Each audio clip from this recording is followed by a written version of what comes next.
what are predominantly paper markets, we're seeing this apparent liquidity crisis. Well, it's worth noting that COMEX is essentially a cash-settled gold futures market. Any delivery is merely the exchange of a warrant, and it can be seen that essentially the gold stays inside the vaults of those participating in the COMEX. Therefore, what happens if I suddenly demanded delivery and I want the gold sent to, I don't know, London, Paris, Berlin, or wherever? And that therefore, of course, raises this often asked question, does the gold even exist?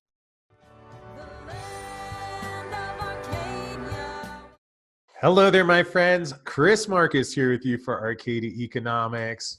And today, joined again by London Paul of the Sirius Report, one of my favorite podcasts, because I don't know where Paul figures out all this stuff from, but you must be talking to just about everyone in the world out there, because you have me hooked on a daily basis listening to the podcast. And as I mentioned before we started, a little bit unfair if I may have any criticism, because right before we started talking today, I get an email that episode 9, 15, and 16 of your podcast talks about what's going on with Scotiabank, who's been trying to leave the bullion complex. You also have a note of why silver will have a significant role to play in the future paradigm shift.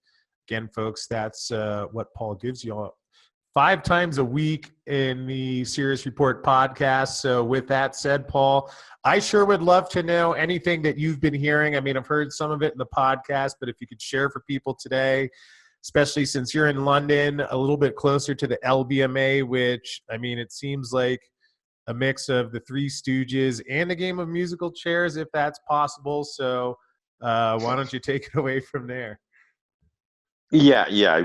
I think we'll come on to. I think it's good sometimes to take a bit of a step back and go, what makes gold and silver appealing? But we'll kind of just discuss it from a gold perspective initially. Well, there are many factors, and we can list quite a lot of them. Obviously, QE and zero interest rate policy, which has destroyed Western economies.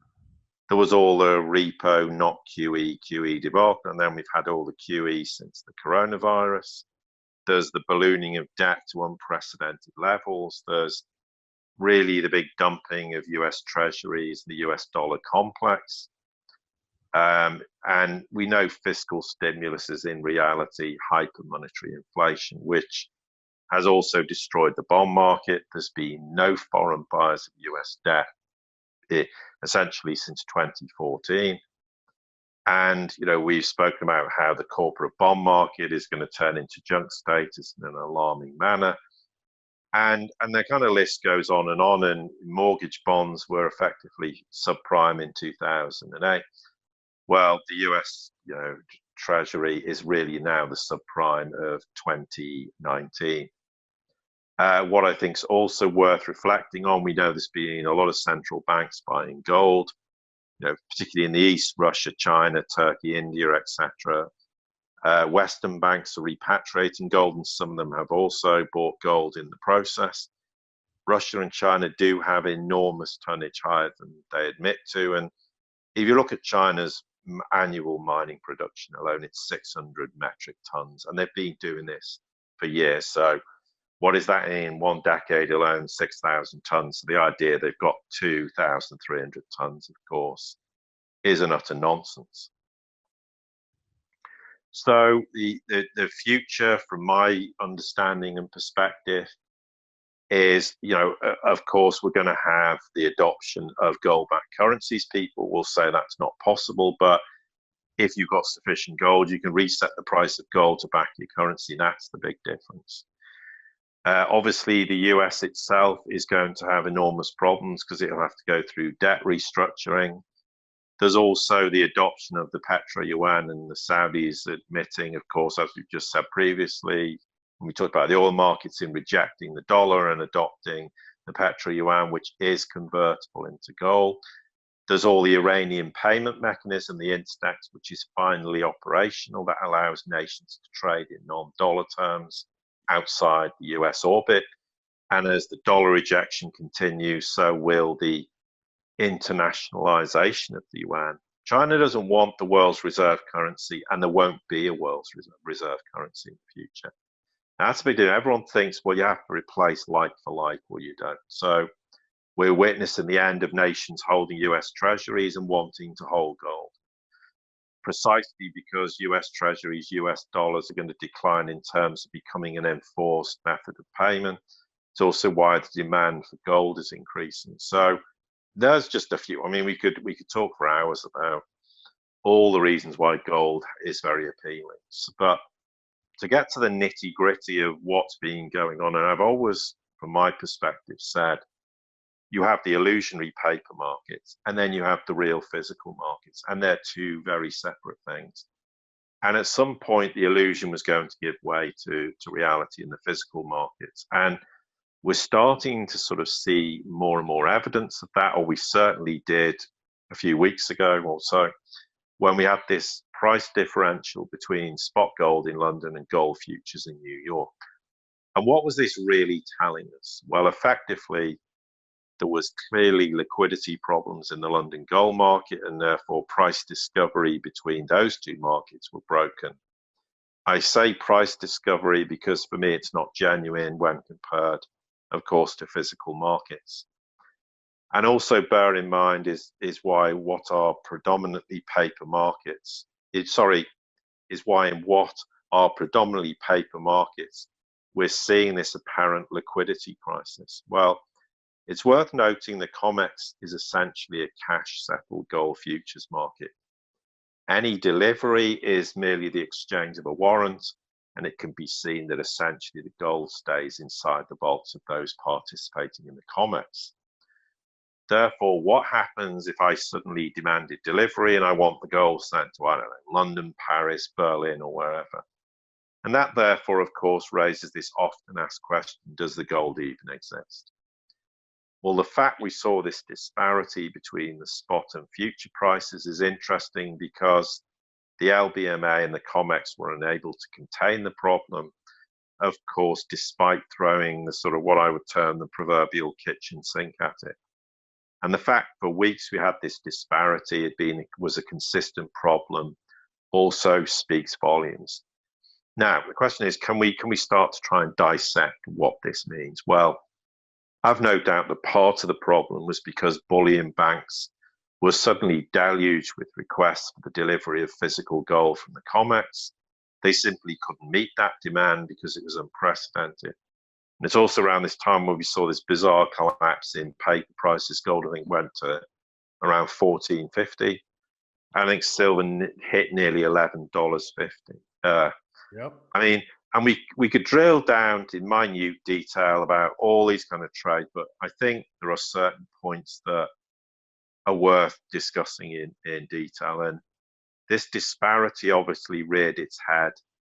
And then the LBMA had to respond. And what they said for me was very telling. And I'll pause there because if you want to come in, Chris, and then we can carry on with this discussion. No, please, you're right on point. So I'll let you keep going.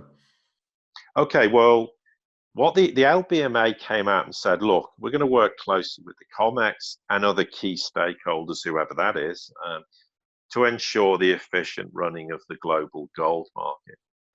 And then we had a statement the CME was going to launch this gold futures contract with delivery possible utilizing London's 400-ounce gold bars. Now, for me, there was no explanation how the bars would be delivered, given we were told, obviously, that there was a lot of problems in the physical markets because of logistical issues due to the coronavirus with respect to delivery. And of course, this was in part borne out by the fact that we had flight cancellations and refinery closures, which prevented bullion banks delivering gold from London to New York. The question is, do they do that anyway? And for me, the answer was no. Well, because why would they? Because the COMEX in principle has no use for 400-ounce gold bars unless they provide it, restructure their contract. That's a statement of fact. But the question remains unanswered. What does the LBMA truly hold as well when you discount central bank gold, gold held in ETFs, right, and of course allocated gold held by other parties? And We don't know these figures. Okay, we should know this. And the question would also apply to the COMEX. What gold is truly available? I remember when I did an analysis, there was for delivery, I think it was around 9 million ounces, 285, say, tons. The question is, what is available for delivery? Now, at one point, and of course it changes and fluctuates on a daily basis, but for the analysis I did at one point, the CME suddenly added this category of enhanced delivery for 400 ounce and eligible brands to its daily reports. Now, just in case anyone doesn't know, what does eligible mean? Well, eligible gold is gold that sits in approved COMEX vaults. But the question is, who actually owns this gold? Do people like you, i.e. Chris and I own it? Is it businesses that utilize gold for commercial purposes? Is it bullion dealers who purely obviously buy and sell physical metal? Is it nations' minced reserves? We don't know. And also, what is registered gold? Well, gold currently sits in COMEX approved vaults with warrants attached as part of the COMEX futures delivery process. So I did this sort of statistical breakdown at one point, and roughly, suddenly, bullion banks had around 150 tons of these 4-ounce bars, which are 400-ounce bars, which kind of surprised me because the question I was asking, did the gold get shipped to the US? I don't know. It's clear the gold wasn't already there because it would have been already on the list of eligible bars. I mean, the question, therefore, then is it merely a box-ticking exercise? And has the LBMA adjusted its own inventories to reflect that? Meaning, okay, you don't necessarily have to physically move it, but did the 150 tons that suddenly turned up in the CME, was that therefore discounted at the LBMA? And then the question that came to my mind is, well, if that is true, does it create a liquidity crisis in the LBMA? And again, what happens if I demand my 400-ounce bars for delivery elsewhere, somewhere in Europe? So is this dislocation between the spot price and the futures price due to liquidity issues in London? Because there's no doubt the spot price in London is a problem, because it should more or less, of course, track the futures price. Quick question there, because right along those lines, a couple of my sources have, I mean, it's like, I don't know what's an official confirmation, but I continue to hear that on March 24th, 2 LBMA market makers got blown out and just basically said, we're done. I'm curious if you've heard about that and if that ties into everything you're describing. Well, I can't say definitive. I've heard similar stories. I can't comment whether it's correct. It might be spot on. It might not be, but it would certainly tag in with what we've just discussing. So I can certainly say it's a possibility, but I can't confirm it categorically because Gotcha. I'm not privy to that information. But it would fit in with what we've just discussed. Yep. So yeah, possibly that is true. But I also think what's interesting is the issue between bullion banks also, who operate as market makers on the LBMA. Now that's going to be complicated by the fact that they also include US banks such as Goldman Sachs, JP Morgan, and Morgan Stanley, and other overseas players. So there's another thing that you're kind of trying to say, okay, how does this factor into our understanding of where metal sits? And what about the issue of rehypothecation? What is also clear, was to me, is the spot price, of course, has nothing to do with the logistical issues related to the virus. It relates to unallocated gold or gold credits, whatever that might mean in reality. That's as clear as mud as well. But the issue here also is the counterparty risk between these bullion banks and their reluctance, it would seem, to trade with each other, and hence arguably liquidity issues. And therefore, my logical conclusion then was, well, is this a symptom of wider issues inside these banks and this whole rabbit hole of counterparty risk and derivatives? And that's something we could speculate on for probably days and weeks and months on end without actually reaching a conclusion, well, with any degree of confidence? Or is it because also the paper markets become so dysfunctional, they quite simply can't make a market anymore? But it could indeed be this wider issue, I feel, inside banks, who are now having to curtail activities such as being market makers for the LBMA. Maybe regulators on some level are starting to scrutinize more what is going on in the markets. I think there's an element of truth with regards to that. And we get to all that, and then we hear something which for me was extremely enlightening and bears out what many people, including me and countless others, have said when they came out and stated that the exchange which was obviously the COMEX, was trying to represent a conservative delivery supply that may be readily available for delivery, made a determination several weeks ago to discount from its estimate of deliverable supply 50% of what it reported as eligible gold. They also clearly have no clear consensus as to how much gold is dedicated to long-term investments, meaning they don't even know if 50% of eligible gold is available for delivery.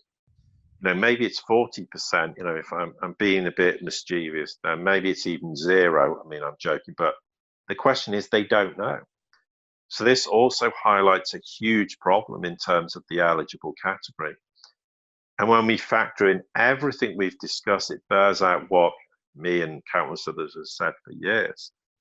And what I think it comes back to, and I've mentioned this before with regards to the price of gold and silver, and all these predictions, it's going to break out here and it's going to break out there. Well, for me, the argument always was when the West is drained of gold, the paper markets will collapse. It's not an overnight thing. We'll see strains, stresses until it's finally broken.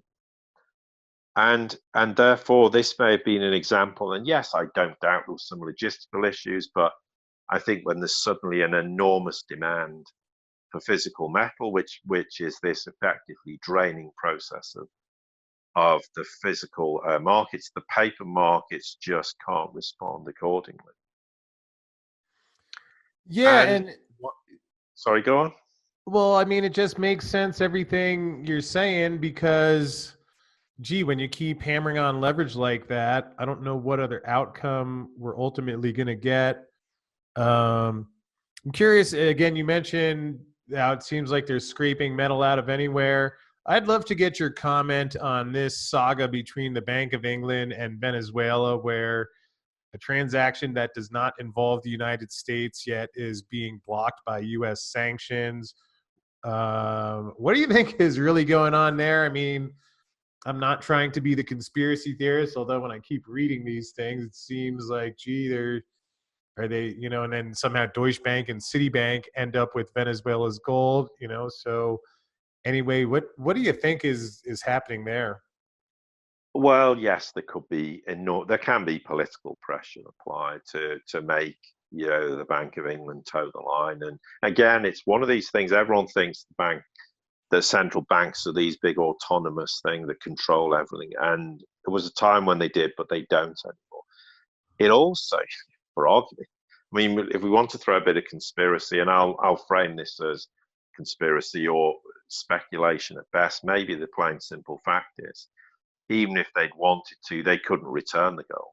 Maybe, I mean, the problem is we just don't have any proper audits anymore. We don't know what golds were. We don't know whether it's rehypothecated. We don't know whether it's multiply counted in 1, in 2, 3, 4, I don't know, locations. We have no way of being able to assess this. But I think it's more likely just to literally be, over or sort of covert political pressure not to cave into the Venezuelans, but there's also the risk of gold theft and the Venezuelan gold not actually being there anymore. And I think we can't rule that out as a possibility.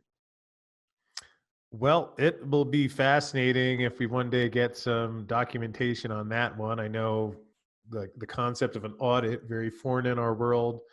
Well, again, as we mentioned in the beginning, you had some thoughts on silver that I think I'm running Silverbug Central here these days. So certainly I know any comments on the silver market, which I've always looked at it. I mean, I got into gold first, like most people. And then I was thinking, well, gee, if you like gold and then you look at the profile of silver, to me, sure, there's more downside, but you would think whenever this whole thing breaks, a lot more upside. And curious, any thoughts on the silver market you have?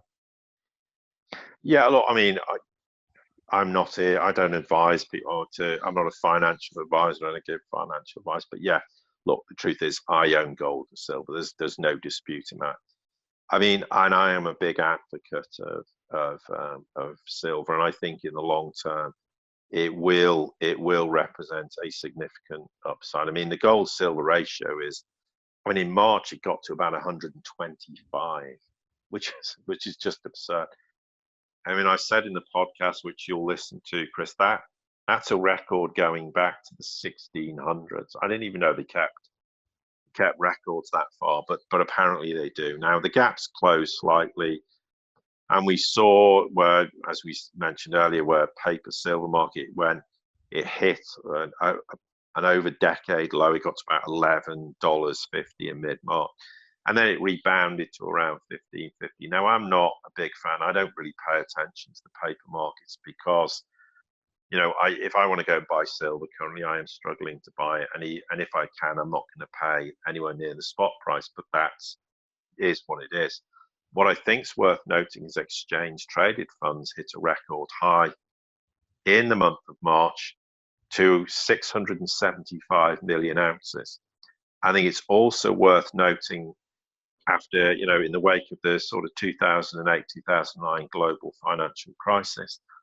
And bearing in mind, for me, what we're coming into or we're in the midst of now is 2008 on steroids. So in the 2008 crisis, silver rallied nearly 450% to its height at a price of nearly $50 an ounce in 2011. Now, I don't want to put too much historical context but I think it's worth mentioning it in the context of where we're going. Now, with regards to silver itself, I think it's worth mentioning that a lot of demand comes from the industrial sector. I mean, obviously cars, mobile phones, you've got solar power industry. Now, of course, there's a lot of argument at the moment that's saying, well, these projects are going to be mothballed because the electronic supply chain's being hit by this weaker consumer demand. And there's a belief that in the industrial demand for silver is going to drop at some point, by X number of percent this year. These are, of course, speculative, and they may be wildly inaccurate, wrong one way or the other, or they may be spot on, but you're talking sort of 5%. Yes, on the flip side, the silver mines in South America and Central America, like Mexico, etc., that are currently shut down because of obviously the coronavirus. But the point is, many do see silver being just as good as gold as a hedge against inflation. But for me, gold's a lot more than, well, I'm buying it because it's as a guard against inflation. It's a guard against and a hedge against everything that's coming. But silver has, and gold does have some use other than just being a store of value and obviously is real money. It does have industrial use, but silver going forward, the big difference is it's going to be used in a lot of new technologies. There's clean energy technologies. Yep. I'm not a big fan of electric cars, but they are most certainly going to be part of that. It will also be used in a lot of people's very unfavorite subject of 5G. It's going to be used in radars for autonomous vehicles All the solar panels, which now yes, California is requiring on new houses, and but also does Samsung produce this new lithium-ion battery that instead of having a layer of graphite on its anode, it's using silver carbon. And these are just the tip. There's going to be this enormous shift in industrial applications going forward. But what I think again is, for me, I remember saying back in 2012, 2013, if you really want to understand a lot about the way the world's going, pay really close attention to what China and Russia are doing, and a lot of people looked at me like I had 3 heads and 6 arms or something. But what is what has China been quietly doing for many years? Stockpiling silver at very cheap prices. Because why? Because they're going to have a need for it in this so-called fourth industrial revolution of technology. So I I am optimistic about silver. I'm not concerned about paper prices. For me, precious metals come into their own when it matters. Yeah. I'm not fretting over what price it is today or next week, or oh, it's broken some value like 1700. Oh, therefore there's a breakout. I've said for 7 years we won't get a real breakout until the paper markets are destroyed because physical demand is that great. And the other flip side to this is you're also going to increasingly get more institutional interest in buying physical metal at enormous quantities. And in the end, you're going to have this enormous demand that's going to grow for all the economic reasons we know. And therefore, that will then accelerate the demise of the paper markets. And we got a little snapshot in March as to what happens when suddenly people want enormous demand for delivery to settle futures contracts. Well, imagine if that becomes commonplace month after month after month after month. It puts an intolerable strain on the paper markets, and therefore, eventually, well, the paper markets either disappear or they have to start to have equilibrium with the true physical demand supply curve. And I think we're only going to see that increase. Yes, there's a lot of retail interest, some institutional interest, a lot of central bank interest, but at some point we'll see an explosion in institutional interest to buy physical metal, and then that's when you start to see the price move north of where it is now. And for me, it gets particularly interesting when it, in dollar terms, because I mean, in just about every other currency, it's at record highs. But when we see in dollar terms the price of gold at record highs and the price of silver move north, then we're in uncharted territory. And depending on economic reality of what's unfolding, then it will then reach true price discovery, and that's really all that anybody who's interested in precious metals and people who've been speaking forever about this want to see. And that's clearly something we most certainly haven't seen. And as ever, the virus is this accelerant, and a whole bunch of circumstances came to show that there was serious problems in LBMA and the COMEX, as we've just discussed. Yeah, it's incredible because, like you said, these factors are all ongoing going forward. Where, okay, I mean, sure, hopefully the world calms down a little bit back to normal and we go back to regular life, and maybe that makes some things in the supply chain easier.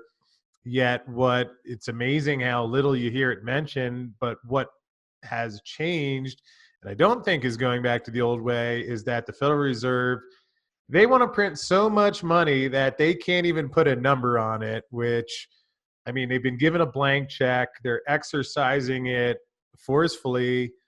So, and all these conditions that we've seen, people who study the delivery part of the market, wondering whether they're going to be able to meet deliveries.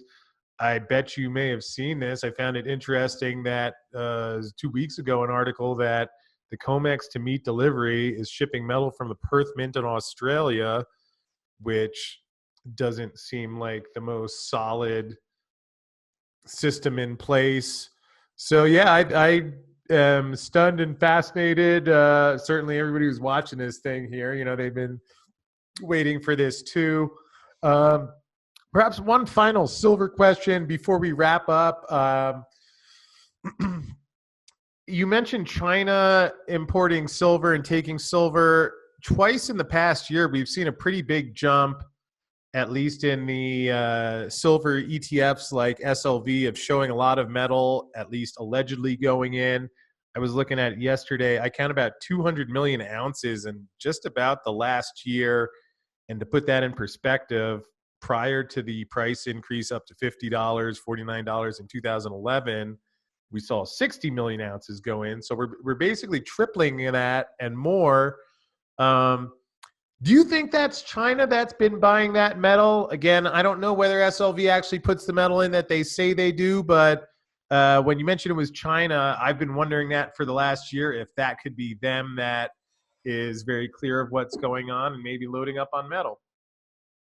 It's possible, but I suspect China does what China does.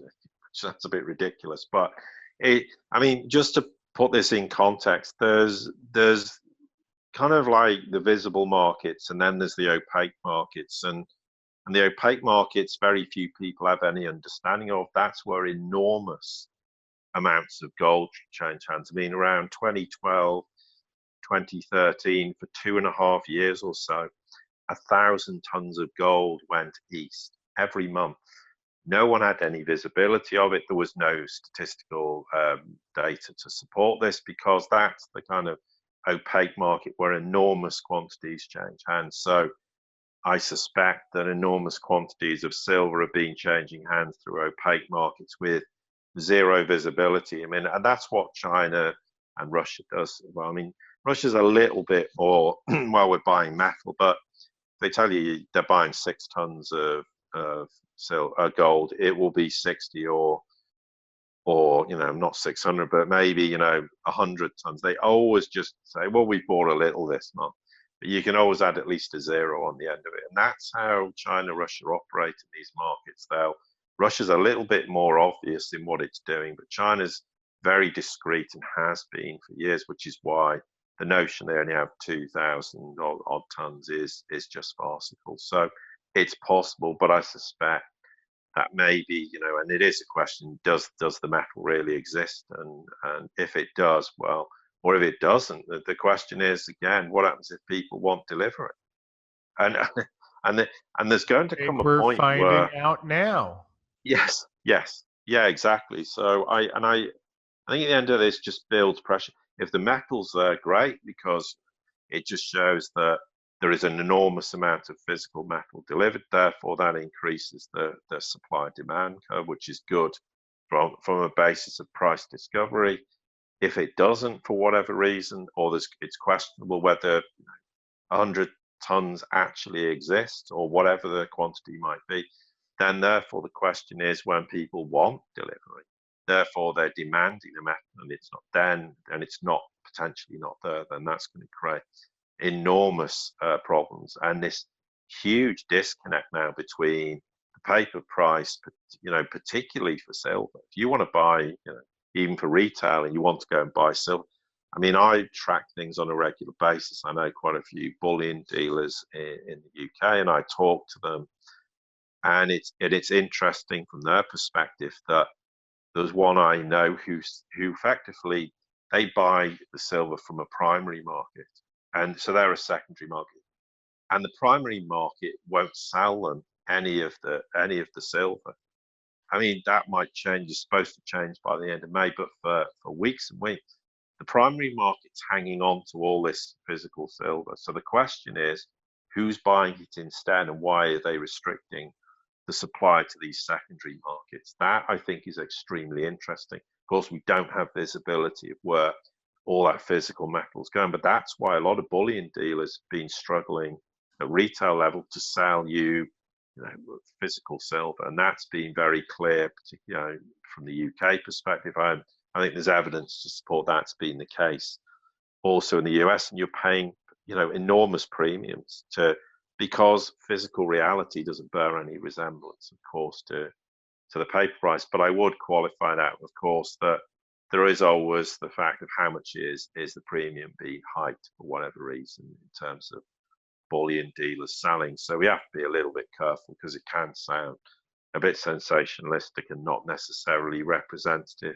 of reality, but to a large extent it is, and it's another indication of why at some point physical reality will take over, because as the real economy starts to suffer more and more, and we've seen that, how the US effectively collapsed in a matter of weeks, and the Fed stepped in, which is another conversation for another time, is all indicative of why there's going to be more and more interest institutionally and retail investors. And that's something else that was said to me, that the retail interest in UK for bullion is at record highs they've never seen. As fast as they get supplies in, it's normally now forward sold in the sense that they've got a waiting list of people trying to buy the gold. And as soon as they get a supply in, they'll clear part of that waiting list off, and then they've got to wait for the next supply. And then, of course, the waiting list gets bigger and bigger. Whereas, I can remember not even relatively that long ago, if I wanted to go and buy a small amount of gold, silver, I'd have delivery within 2 days, 3 days. I mean, no problem. They had supply available. Well, that is most certainly not the case based on my experience now. Okay, that's at retail level. It's relatively small in comparison to big players, but it's indicative that more and more people are moving to it and seeing it as a safe haven. And why wouldn't they, given what's unfolding, not just in the US, but across Europe and across huge swathes of the world where the real economic reality is now becoming impossible to hide for. And we saw just how quickly the US economy capitulated, which shows just how weak the US economy was. And whilst people may not like me saying this, if you look at China shut down everything in totality for weeks, but their economy came back online and they're not suffering the same problems that the US and the UK and European nations are, which is why, contrary to most people's understanding, is the Chinese economy is stronger than people realize. And a lot of the stories that come out of the West regarding China's debt and everything else about China is, sorry to say, simply not correct. And what happened as soon as all the Chinese started to open all their retail stores, there was enormous amounts of people going in and buying goods again and wanting to buy things. Where I feel in the West, given what's unfolding now, people are not spending money and they're actually more concerned about, can they make next month's rent? Can they make next month's mortgage repayment? Because too many people in the West live a hand-to-mouth existence on a paycheck to paycheck basis. And that's all of a sudden now under serious threat, whether you're in the US, the UK, or Europe, etc., given, of course, everything that's unfolding economically. Yeah, it sure is. And folks, if you're wondering why that is, well, a lot of it is circling around the Federal Reserve and the Treasury, which fortunately, Paul was kind enough to do one last interview and check in on those topics. So if you really want to know what's going on, here's another video that's going to break that all down for you.